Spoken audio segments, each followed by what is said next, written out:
সকালে সিপিএম, রাতে তৃণমূল করে বলে শওকত মোল্লার মুখে এখন সিপিএম এর গুণগান হচ্ছে। ভাঙড়ে অশান্তির মূল লাই তো তৃণমূল কংগ্রেস।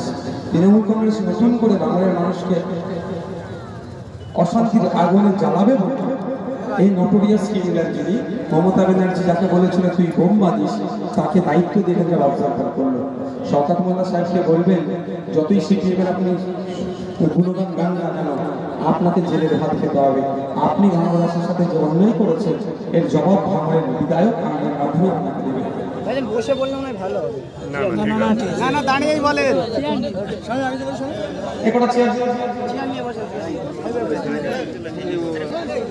জয়নগরে আইএসএফের প্রার্থীকে আক্রমণ করেছে শওকত মোল্লার বিধানসভায়। শওকত মোল্লার দলে উপপ্রধানের নেতৃত্ব হয়েছে। গতকালকে দেওঘাতে তৃণমূলের দ্বারা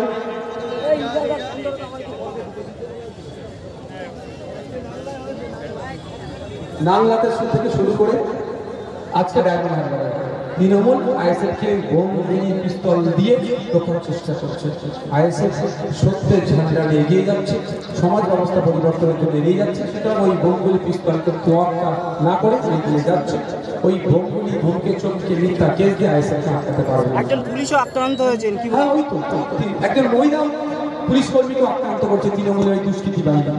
শওকত মোল্লা সাহেবের নেতৃত্ব মানে তার ইনস্ট্রাকশনে হচ্ছে, খোঁজ নিলে হয়তো দেখা যাবে। কারণ শওকত মোল্লার বিধানসভা এবং ওখানকার যে উপপ্রধান আছে শওকত মোল্লার খুব কাছের মানুষ। আগের দিন আপনি বলেছিলেন যে শাইনি ঘোষ শুধু গান করে বেড়াচ্ছে, উন্নয়নের কথা বলেন না। সেই প্রশ্ন শাইনি ঘোষকে করা হয়েছিল। শাইনি ঘোষ বলছে আমি গান করতে পারি তাই আমাকে গান করতে বলে মানুষ। নওশাদ সিদ্দিকী গান জানে না তাই গান করতে বলে। দেখুন, একজন জনপ্রতিনিধির কাজ হয় গান শোনা। যে জনপ্রতিনিধি হবে বা যা যিনি হয়ে আছেন তার কাজ হচ্ছে মানুষকে কি পরিষেবা দিতে পারবো, মানুষের হয়ে কতটুকু কথা বলতে পারবো, সেটা হচ্ছে ম্যাটার করে। যখন কাজে পারে তখন সাবজেক্ট ছেড়ে অবজেক্ট। এগুলো অবজেক্ট। আপনি ভালো খেলতে পারেন, ভলিবল ছেলেদের সাথে এসে খেলে নেবেন, ফুটবল ভালো পারেন, বাচ্চাকে গোল করে দেবেন, এটা একটা এমপি এমএলএ কাজ নয়। তাদের বিদায়ী এমপি মিমি চক্রবর্তী মহাশয়ের পারফরমেন্স কি? জিরো।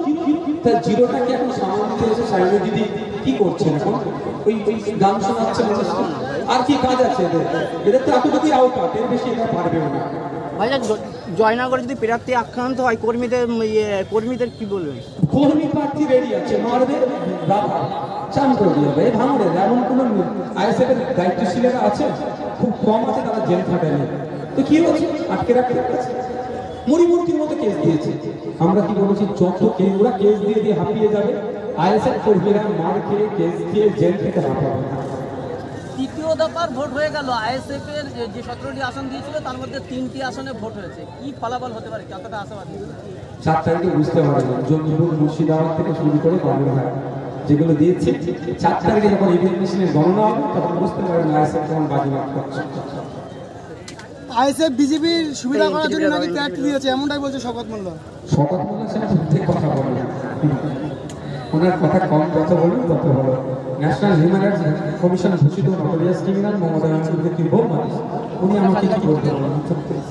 ও 2021 সালে 2019 সালে শওকত মোল্লা সাহেব কি করেছিল? 2019-এ বিজেপিকে 800টা দিয়ে নিয়ে এসেছে, আর 2021 সালে 77টা গিফট করেছিল।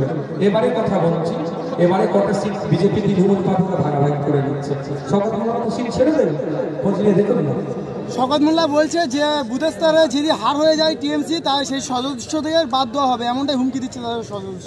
দেখুন, ব্যাপারটা হচ্ছে ওরা তো গণতন্ত্রে বিশ্বাসী নয়, মানুষের মতামতরা বিশ্বাসী নয়, ফলে তারা আনকন্টেস্টেড জয় হয়ে জিতে আনকন্টেস্টেড সার্টিফিকেট নিয়ে আবির মাখে। আমরা কি বলি? মানুষের কাছে যাবে, মানুষ যদি আমাদেরকে গ্রহণ করে আমরা জিতবো, অন্যথায় আমাদের পরিবর্তে যাদেরকে গ্রহণ করবো তাদের কর্মকাণ্ডে কিছু ভুল থাকলে ধরিয়ে দেবো। তো ভয় পাওয়ার কি আছে? সরকার সাহেব নিরপেক্ষতার সাথে ভোট হবে আশা করছি। কত বুথে যে ওরা নীল হবে গণতান্ত্রিক প্রক্রিয়াতে মানুষ ওদের বিরুদ্ধে ভোট দেবে, যখন গণনা হবে বুঝতে পারবে। কল্যাণ ব্যানার্জি ফুরফুরাতে ভোট প্রচারে গিয়ে বলছেন যে নওশাদ সিদ্দিকী একজন কাপুরুষ, ও যদি ফুরফুরা জেলা পরিষদে দাঁড়ায় সেখানেই হারাবো, আর এমপি ডায়মন্ড হারবারে দাঁড়াবে বলে দাঁড়ায়নি, কাপ সোজা। দেখুন, আজকে এই কল্যাণবাবুদের শব্দচয়নের জন্যই শিক্ষিত পরিবারের ছেলেমেয়েরা রাজনীতিতে আসছে না। আজকে এই কুণাল ঘোষদের শব্দ চয়নের জন্য শিক্ষিত মার্জিত পরিবারের ছেলেমেয়েরা তাদের ছেলেদেরকে রাজনীতিতে পাঠাচ্ছে না, কারণ এই ওই ধরনের মন্তব্য হচ্ছে। কাপুরুষ কি বুলবুলুস, তাহলে আমাকে কিছু কথা বলতে হবে। আপনারা আমার মুখটা আমার ইমেজটা এখন বানিয়েছেন বলতে পারছি না, তো যদি আমার খেলাধুলার বয়স থাকতে আমি উত্তরটা দিয়ে দিতাম। কাপুরুষ কি বীরপুরুষ, তাহলে কাপুরুষ বীরপুরুষ চেক কিভাবে করতে, তাহলে চেক করতে হবে। ব্যাপারটা হচ্ছে